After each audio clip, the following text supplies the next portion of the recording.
after making my first million, and I shared all about that online, obviously the natural step is now how to make multiple millions, right? And I just think I figured out how to make those multiple millions by learning from billionaires, right? So if you're learning from billionaires, obviously it makes logical sense that you will then become a multi-millionaire from absorbing their lessons. So I've been taking lessons from some billionaires, right? And I really, really wish someone had told me this, because right now making multiple millions just seems incredibly obvious. So if you're someone that's really stuck at one level of life and you kind of want to quantum leap yourself to the next level, then I'm going to share an insight that I just had while driving. I literally just got home and I had to pull over and share this insight. It's so powerful.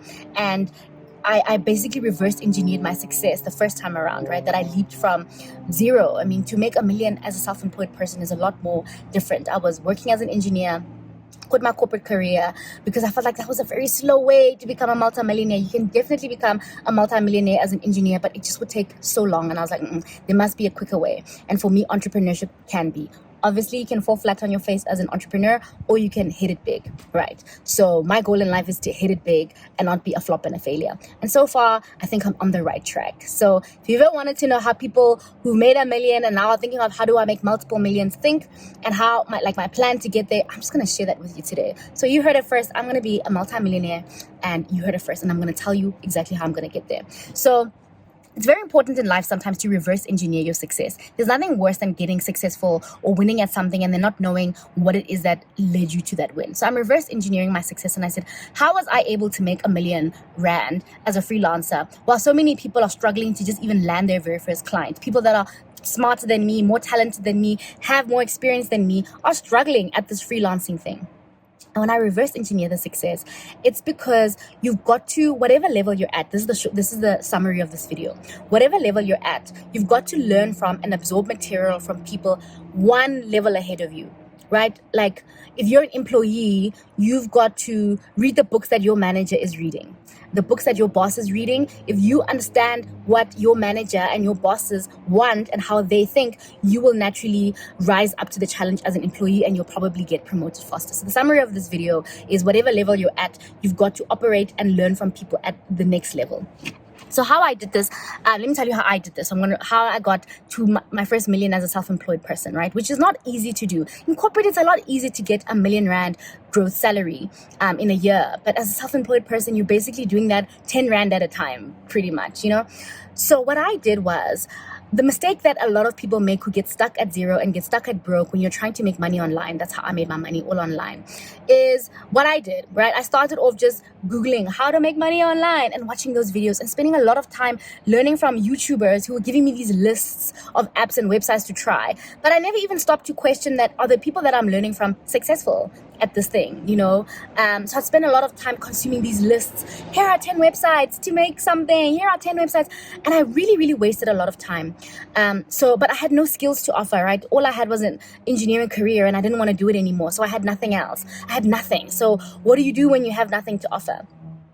I then stumbled upon, I didn't do this consciously. Remember, I'm reverse engineering my success. I stumbled upon people who were working as freelancers, and they were offering their skills and getting paid for it. But at the time, I had no skills to offer. But people who are working as transcriptionists, it's a very low skill in terms of not much is required. You have to know how to listen to English words or whatever language you're transcribing and type really fast and type really accurately.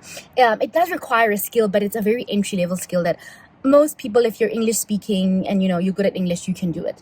And that was the first step for me. So I'm like, okay, let me try to figure out how to become a transcriptionist online and get paid for it. And that is how I made my first dollar online, right? Was transcribing videos. I used a service called rev.com. I made a video all about it. I also made a video all about the alternatives to rev.com, because not everybody is able to get in. Because it's such a low skill, a lot of people obviously want to do the job.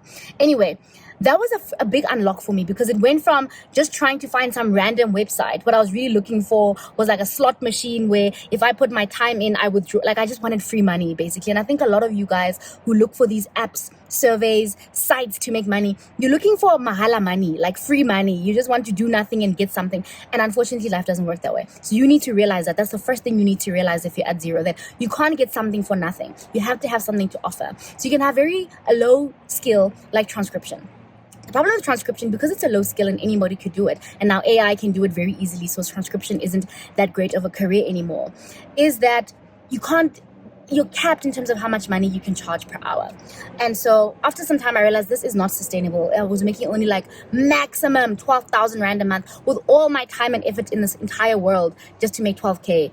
And I'm like, I'm never going to get anywhere with this. So then what happens? I need to learn a higher value skill. And that is when I started offering my services as a social media manager, because I had spent so many years creating content and just being obsessed with social media. By the way, content creators, you guys make very natural social media managers. Look into that as a career to make money and offer your skills to help businesses with their content creation. So that's what I do. I offer that, right? But here's the key. Most freelancers, like if you just start deciding, okay, you're going to be a freelancer, you're going to offer web design, which I've also tried, web design, copywriting, whatever skill you want to offer. If you just think on the level of freelancers, you're going to stay stuck on that level. And the reason I was able to make a lot more money than most freelancers make in like a year, right? Like making $1 million in a year. The reason I was able to achieve that was because I wasn't learning from freelancers. I didn't learn freelancing from freelancers. When I started working as a social media manager, the information that I was consuming was from business owners. I was learning how businesses think, what entrepreneurs want.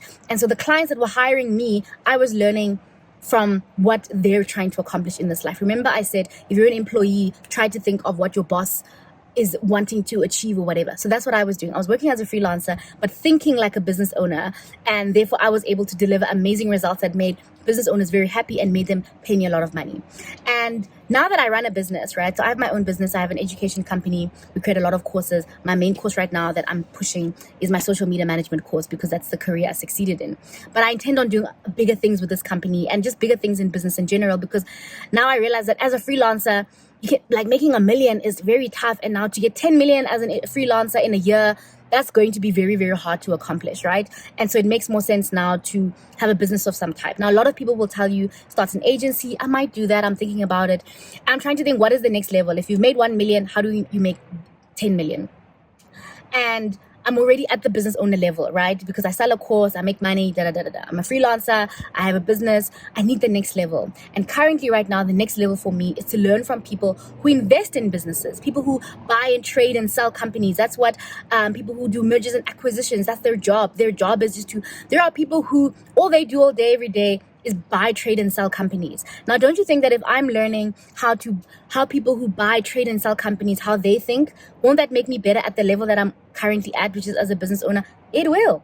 It absolutely will. Does that mean that I'm in the position to buy, trade, and sell companies today? No, I'm not. But if I'm thinking at that level, I'll be more excellent at this level. So to cut this video short now, because I'm sure you're tired of having me waffle. Whatever level that you're at, stop learning from people at the same level as you. Stop learning from your peers, your friends. If you're a freelancer or if you're an employee, stop thinking at that employee level. You've got to start getting your mind to absorb content, read books that people at a level that are higher than you are reading. I'm reading books from billionaires and how billionaires think. Of course, that's going to help me to become a multi-millionaire. And so, yeah, that is the secret. And watch this space, because in a couple of years' time, you're going to see that I actually achieved everything that I'm saying I'm going to achieve, which is to make multiple millions in a year, right? In a very short time period. So hope you enjoyed that video, and I'll see you in the next one.